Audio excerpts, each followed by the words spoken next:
guys. How are Hi. you?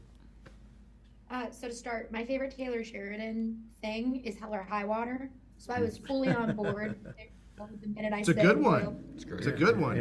Yeah, but Royal in Texas. I was yeah, like, great, I'm yeah, in. yeah. But when you guys are on a show like this that is so specific to like where it is set, how does that change how you guys approach characters? Because it is so very Texas in its setting.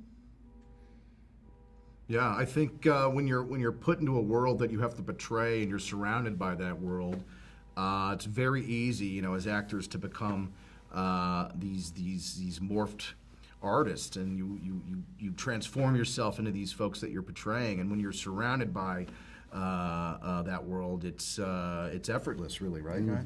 Yeah, when you immerse yourself in it that way, Yeah. you have no choice but to react to, Yeah. the way you would react. And when you walk on set, you are in that world. It's like you feel it all around you. The only thing about it is that it's real. It's not on the page. It's not a story you've been talking through. So when you find yourself there, you react. Our design team did an excellent job of placing West Texas and North Texas. And so really, when you get out of the way of that, and that in the story and just hit your mark and tell the truth, a lot of the work is done for you.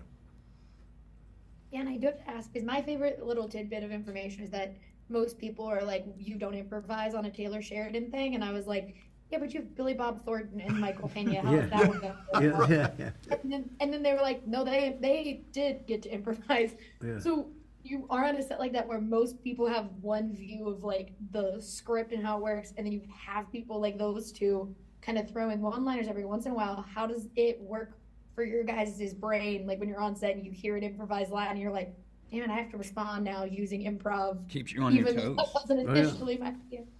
Yeah, the best way to approach the work is listening, really listening to each other and just communicating with each other. And so when an actor, goes off a little or adds a few lines there for you, you've really got to react truthfully as a character would and behave truthfully. So it's always a fun challenge, I think, right, guys? Billy seems to know when he can give you something that'll bring a little bit more out of you. Yeah. And once he starts doing that, he trusts you, and then that's when you say, but you do have to be ready.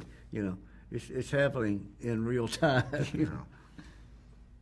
Yeah, and I do want to ask, do you guys have like I do feel like Texas shows music is important because like I loved Friday Night Lights and things like that, and it feels very specific to the state. But do you guys as actors have like little things you do like create playlists for a character or anything? And did you do that on a project like Landman? Yeah, music is an essential part to my process. I'll put some AirPods in and a playlist I've created for Dale. What would he listen to on the truck on the way to work? And plug that in an hour or two before we go to work and get into the mood, the mindset for the day. I think music's an essential part to the process, the creative process, yeah. I think, huge. I didn't actually make a playlist for this one, but you would just listen to the music that would be on in the truck or, on the way. And like you said earlier, you're in West Texas, so that's you're living that life. That's the music to get you into that. It's what you're listening to. That's Yeah. Well, I love music, country music, and you get some great original Texas music out there. The Texas music scene is on the radio out there. And so I'm always listening to it on the way in. It kind of keep my mind, in a good place. And even when I was listening to. We listen to Christian's podcast, whoever's playing steel guitar on that just totally put me right in Texas. It's like it starts with this steel guitar riff, and I called Christian. I said, "Who's playing steel on that? Because they need to be playing on the show." Oh my goodness. But if you notice that little haunting little steel guitar thing, and then they starts talking, I'm thinking, man, I didn't know Christian could play steel. Yeah. But anyway, it's good. So if you hadn't heard the podcast, it'll put you in Texas. I love it. Thank you guys so much for talking with me. I can't wait for everyone else to get to see Landman, and I really appreciate your time today. Thanks. Thank you. Thank you guys. Have a great one.